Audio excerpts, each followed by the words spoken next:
दोस्तों, कुछ साल पहले तक केटीएम सिर्फ एक बाइक नहीं बल्कि हर यंगस्टर का सपना थी। रोड पर निकलते ही लोग पलटकर देखने लगते थे। इंस्टाग्राम पर फोटो डालते ही कमेंट्स की लाइन लग जाती थी और केटीएम की आवाज़ से ही लोग पहचान लेते थे कि बाइक कौन सी है। परफॉर्मेंस, स्टाइल और थ्रिल का ऐसा कॉम्बिनेशन उस टाइम किसी और ब्रांड में नहीं था, लेकिन आज वही केटीएम धीरे धीरे सड़कों से गायब होती जा रही है। कई डीलरशिप्स बंद हो चुकी हैं, शोरूम में भीड़ कम हो गई है और जिन बाइक्स के लिए पहले वेटिंग लगती थी, आज उन्हें खरीदने वाला भी नहीं मिल रहा। यहाँ तक कि सोशल मीडिया पर केटीएम को छपरियों की बाइक तक कह दिया गया है। केटीएम, जो इंडिया की नहीं बल्कि यूरोप के ऑस्ट्रिया देश की बाइक है, इसका जन्म हुआ था 1934 में, जब हंस ट्रंक एंड पोज नाम के इंजीनियर ने एक छोटी सी रिपेयरिंग वर्कशॉप शुरू की थी। वहीं से शुरुआत हुई केटीएम यानी क्रोन रिफ डंकन पोज मेटिगोफेन की। शुरुआत में केटीएम ऑफ रोड और रग्ड टेरेन वाली बाइक्स बनाती थी। फिर 1990 के बाद केटीएम ने खुद को स्पीड और परफॉर्मेंस ब्रांड में कन्वर्ट कर लिया।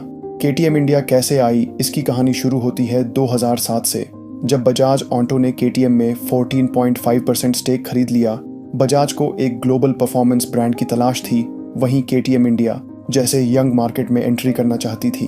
फिर आया साल 2012, जब केटीएम ने इंडिया में लॉन्च की ड्यूक 200, जिसकी कीमत थी सिर्फ 1,17,000 रुपए। इस प्राइस में पहली बार इंडिया को मिली ऐसी स्पोर्टी, एग्रेसिव और इंटरनेशनल लुकिंग बाइक जिसने बाइकिंग की डेफिनेशन ही बदल दी। केटीएम ने माइलेज या कंफर्ट की बात नहीं की, बस रेडी टू रेस टैगलाइन के साथ खुद को पोजीशन किया। इस एग्रेसिव मार्केटिंग और यूथ ओरिएंटेड अप्रोच की वजह से ड्यूक 200 ने यंगस्टर्स के बीच एक नया क्रेज पैदा कर दिया। बाइक का लाइटवेट फ्रेम, इसका अजीब सा थ्रोटल रिस्पॉन्स और साउंड ने इसे स्टंटर्स की फेवरेट बना दिया। फिर आई ड्यूक 390, जिसकी कीमत थी सिर्फ 25,000 ज़्यादा, लेकिन परफॉर्मेंस में काफ़ी बड़ा अपग्रेड। इसके बाद आरसी सीरीज़ ने केटीएम की स्पोर्ट्स इमेज को और भी मजबूत कर दिया। लेकिन फिर शुरू हुआ डाउनफॉल। सबसे बड़ी दिक्कत थी इसकी प्रैक्टिकलिटी की कमी। ओवरहीटिंग की प्रॉब्लम इतनी ज़्यादा थी कि ट्रैफिक में बाइक चलाना मुश्किल हो जाता था। साइड पैनल्स तक गर्म हो जाते थे।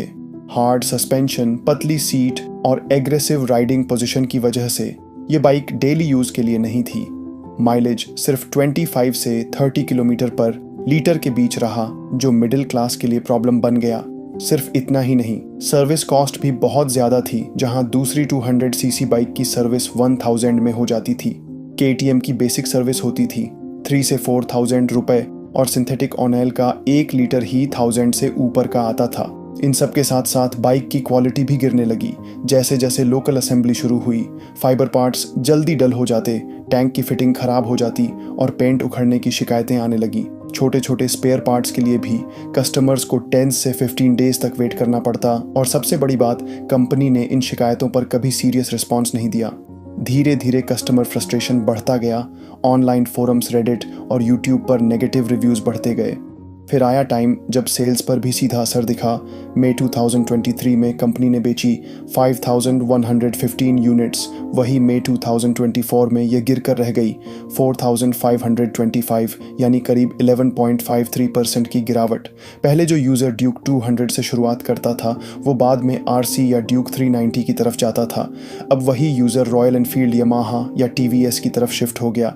केटीएम ने south east Asia, Latin America और यूरोप में भी एंट्री की थी, लेकिन वहां के लोकल कंडीशंस को समझने में भी चूक गई।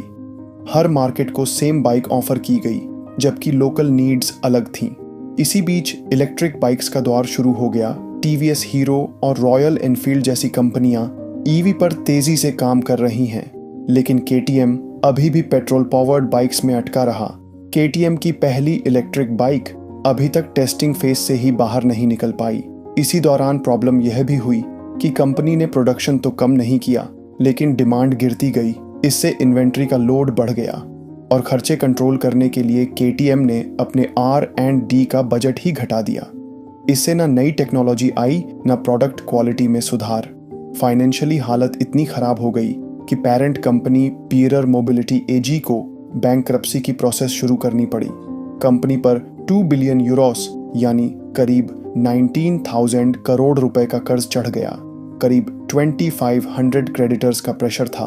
फेब 2025 में कंपनी ने रिस्ट्रक्चरिंग प्लान पेश किया जिसमें सिर्फ 30% लोन चुकाने की बात की गई, बाकी 70% माफ करने का प्रपोजल था।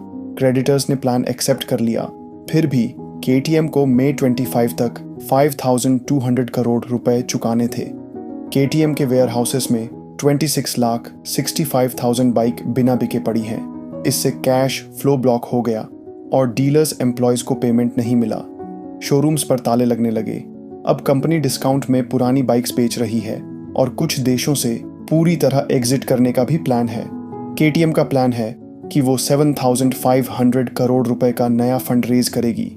इसमें सबसे बड़ा योगदान बजाज ऑटो का है, जिसने 150 मिलियन यूरोस यानी करीब 1,435 करोड़ का इन्वेस्टमेंट किया है। इसके अलावा CF मोटो भी 350 से 700 मिलियन यूरोस तक इन्वेस्ट करने की बात कर रही है। अब यही इन्वेस्टमेंट KTM के फ्यूचर के लिए उम्मीद है। अगर आपको यह वीडियो पसंद आया हो तो लाइक ज़रूर करें, शेयर करें अपने दोस्तों के साथ और सब्सक्राइब करें स्टॉक लिस्ट को ऐसे ही और डिटेल्ड ऑटोमोटिव और बिजनेस ब्रेकडाउन्स के लिए।